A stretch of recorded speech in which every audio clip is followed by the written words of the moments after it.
આપણે પાલિકાની અંદર 2 નવા જેસીબી મંગાવ્યા છે। એક જેસીબી વોટર સપ્લાય શાખાને, એક જેસીબી આપણે ડ્રેનેજ શાખાને આપીશું। ત્યારબાદ 2 ટ્રેક્ટર નવા મંગાવ્યા છે, તે આપણે વોટર સપ્લાયની અંદર જે પાણીના ફેરા કરતા હોય છે ટેન્કર, તેને આપીશું।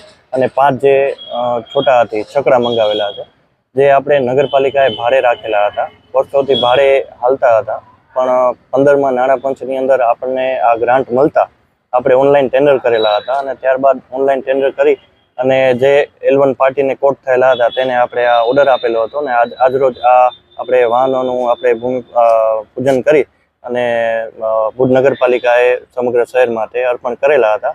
આ દિવસે માનનીય ધારાસભ્ય શ્રી ના વરદ હસ્તે આ આપણે સમગ્ર વાહનો લોકોને અર્પણ કરેલા છે। ખૂબ ભરપૂર લાભ મળશે એનું કારણ છે કે પહેલા વોટર સપ્લાય અને જે ડ્રેનેજની અંદર જેસીબી નહોતા, જેથી ક્યાંય પણ સફાઈ કરવા માટે જવાનું હોય અને એ દરમિયાન ક્યાંય ડ્રેનેજની કોઈ લાઈન કે પાણીની કોઈ લાઈન ડેમેજ થતાં આપણે તાત્કાલિક ત્યાં મોકલવું પડતું હતું। હવે આપણી કને ટોટલ 4 જેસીબી નગરપાલિકાની અંદર થઈ ગયેલ છે, તો 2 જેસીબી આપણે સફાઈ માટે રાખીશું અને 1 જેસીબી આપણે વોટર સપ્લાય અને 1 જેસીબી ડ્રેનેજ માટે, એટલે જેથી કામને ઝડપથી આપણે પ્રજાજનોનું કામ કરી શકીએ એ સંદર્ભમાં અમે આ પગલું લીધેલ છે।